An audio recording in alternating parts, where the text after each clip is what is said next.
Good morning. Today is morning chat. And so today's chat and today's conversation is about cleansing and cleansing house, okay? So I'll show you how that's done. But part of the reason that you cleanse a house is because maybe there's been, lots of heavy energy, or maybe there's been negative energies. And so it's about a way to balance out the energies and bring the environment into a harmonious state, okay? There can be several things, like maybe there's been a lot of like discourse in the house, right?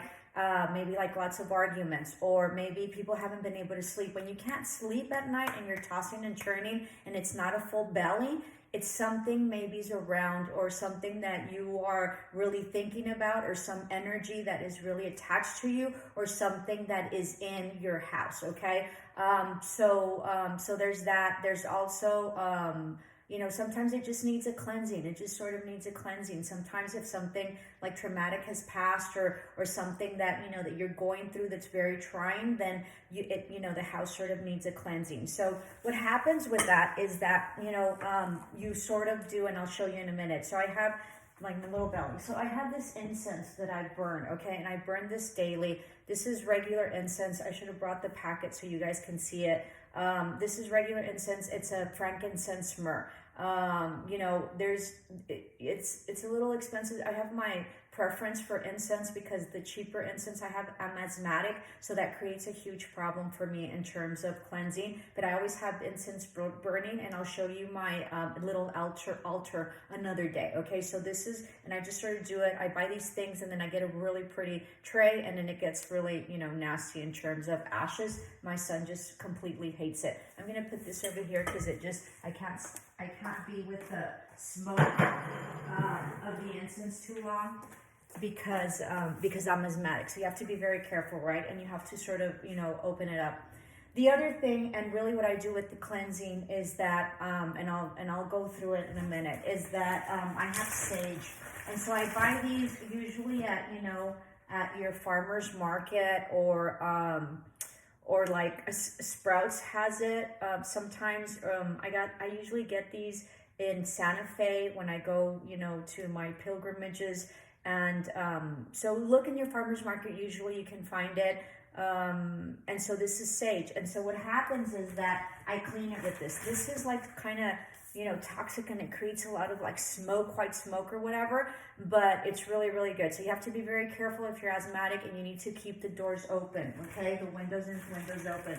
So I have this little like genie type lamp that I do, and what I do is I go get these coals.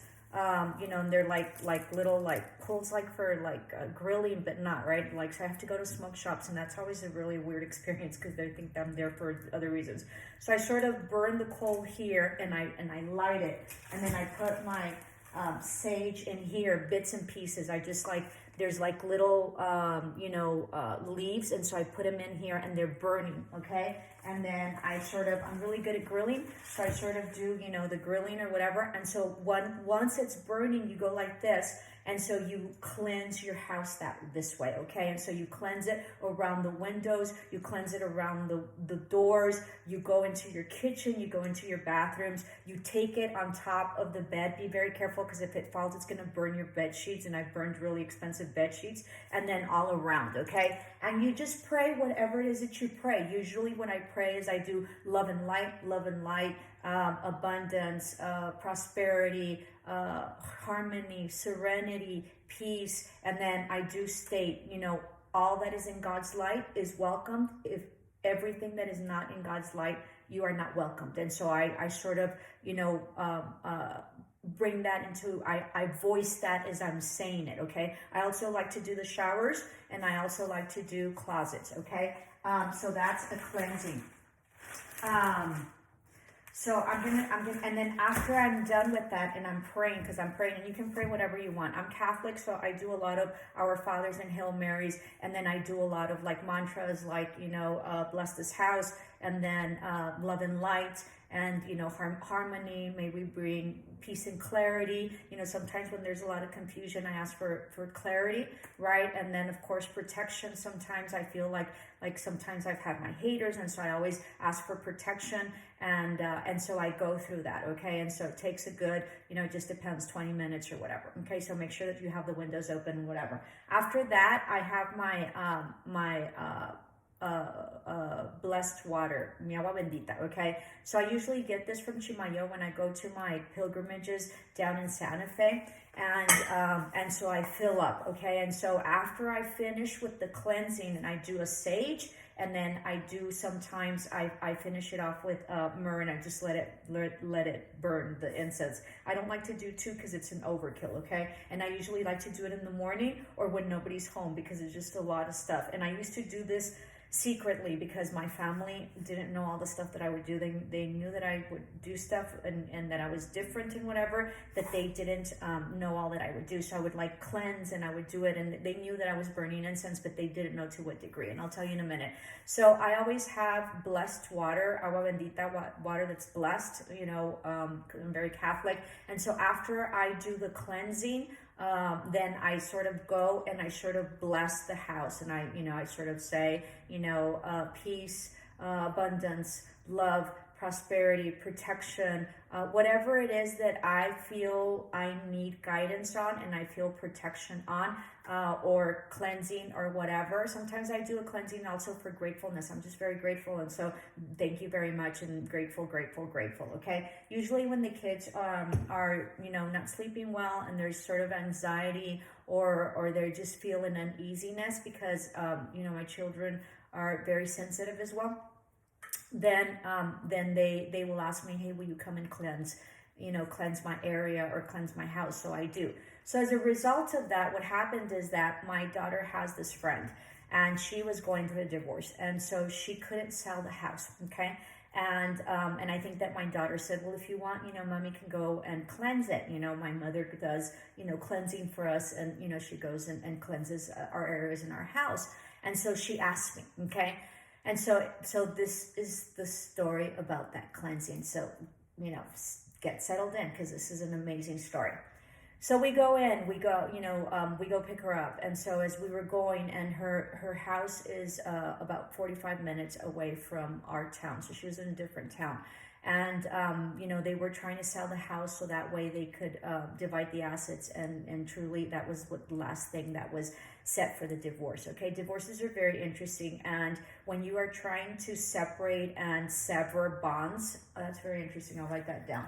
So when you're trying to sever relationships, anything that is material and anything that has to do with money will forever keep you together. So as best as you can, you need to break that off, and you need to separate that as soon as you can, because the more you hang on to it, the more it is. Especially money. Money is money creates a foundation, and it's part of the root chakra. So if you have money, it's a really materialistic, tangible thing that keeps you grounded to that energy, or that or whatever it is, that dynamic that you're in, right? So when you're trying to separate from someone, if you keep their stuff around, or you have assets with them, or you have things that possibly tie you together, like a house, which is huge. A house is a foundation. They consummated their marriage, their relationship there, right? With intimacy, they lived there and everything. So it was a huge foundation. So the longer you keep the house, the harder it is to break the bond. Okay. So she couldn't sell it. She couldn't sell the house. There was nothing, it was already a year or two. I don't remember what. So we went and picked her up. And as we were going, because I am, clairvoyant, and I'm psychic, and I'm sort of a medium, and I'm also claircognizant. It's a lot of stuff, whatever. So as we were going, I said I had to give her some tidbits, because if you don't believe in any of it, nothing's going to work. Okay, so I have a friend that says whatever you believe is. So if you believe that you're abundant, you're abundant. If you believe that you always get taken advantage of, well, you always get taken advantage of. So whatever it is that you believe is what you believe. Okay, so so you have to believe. If you don't believe, it doesn't matter how many cleansings, it doesn't matter how many mantras, it doesn't matter how much you manifest, it's not going to manifest because you don't believe. Because part of getting and acquiring whatever it is that you need, first you need to think it, right? And you need to visualize it, and then you need to feel it, and then you need to act as if and feel as if it is already with you. Okay, so so there's a lot of steps. It's not just about thinking it, and then you have to work it, right? If you're just sitting there, you're expecting your house to be sold, but you don't work it, then it doesn't happen, right? So what happened is that we were going to, to cleanse the house, and I just, I didn't think anything of it. I have my little sage, and I hardly didn't have any, and so I took my stuff, and actually I was missing a lot of stuff because I've never done it, and I've only done it for me and my children and my house, right? And so, so I wasn't really prepared because I don't do this, right? So then we went, and so as we were going, it was very interesting because I said, you have to believe, I sort of think that you'll get it done in 3 days, but I didn't want to say 3 days because I said if it didn't, but I got channeled that it was 3 days. So I said, it's probably going to be about a week or two that, that it's going to take for you to sell your house. And then as that happened, I have a sunroof in my car. And so there was a hawk that passed. And so hawks are very spiritual to me, and that means hawks to me mean, and that's how you become spiritual, and that's how you know what your things are, and you understand what it is in terms of symbolism, right? So hawks for me means that my ancestors are near and that there's a message. So whenever I see a hawk, whatever it is that I'm thinking is a yes to whatever it is that I'm thinking. So if I'm thinking something, it's a confirmation of whatever it is that I'm thinking, and that I'm aligned, and it's a message from my past loved ones that, it's a message and it's confirmation for me. Okay, so it's the hawks for me symbolize communication from my deceased people. Okay, so as we were going, I said you need to believe, and I would suggest that you pray, and this, are you Catholic, whatever, just to make sure that you pray whatever it is that you pray, right? And so as we were going, the hawk passed by, boom, and I'm very cautious and very, very observant always of whatever it is that I see.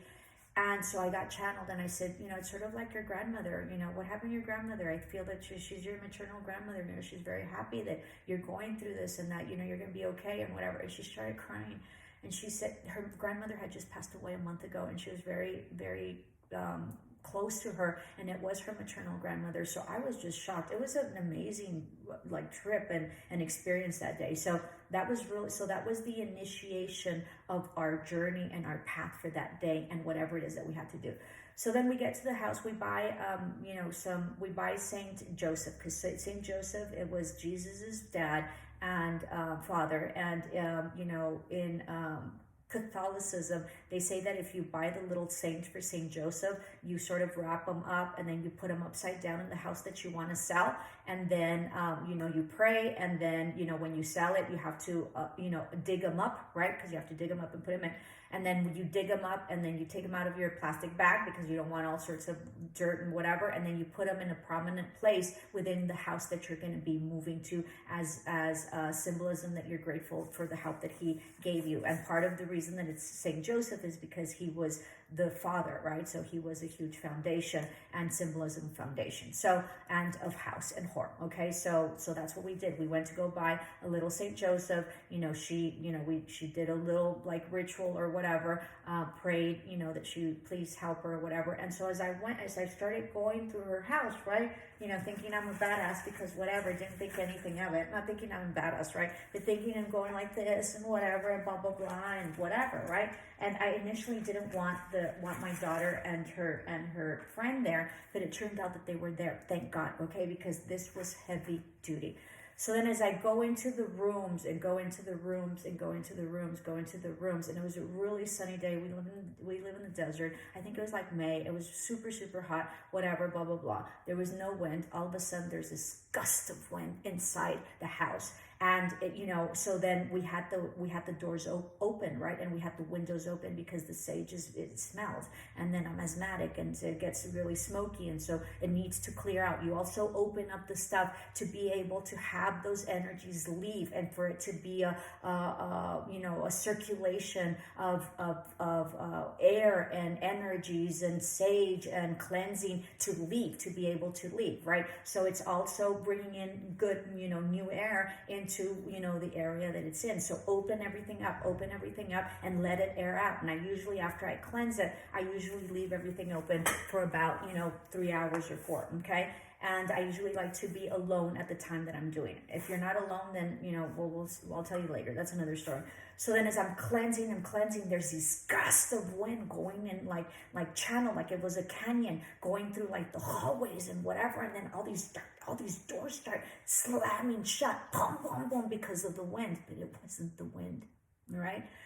So they start closing and shutting, and the doors and this, and it's a big commotion. And I'm like, backtracking, because I said, oh my God, I was in deep trouble, because it was the husband's energy that was there, right? So I'm cleansing and cleansing and cleansing and cleansing. I tell the girls, open the doors. So everything was really fast, because it was like the whirlwind of how I'm getting chills, like a whirlwind of sage and energies and wind. And gushes of wind. It was crazy. And so, oh my God. So, because I understand it, right? Even though, I don't do it for anybody else, and that had never happened to me ever. So then, as I noticed, right? So then the doors to her bedroom closed shut, boom, right in my face when I was doing her bedroom. And I had already gone into her bedroom, and I had gone into her closet, and I had gone into her, tub and stuff. And so then, as I was leaving in these gusts to the other rooms that I had already done, but since I felt this energy, I needed to go around the house again, and I was running out of sage because I wasn't prepared for this. So I didn't know what I was going for. So I really didn't have all that much sage. Okay. So then when the doors close in her room, I said, he's in there. There's something in there. So then I told the girls, I said, open the doors, open the windows, open them, and keep them open.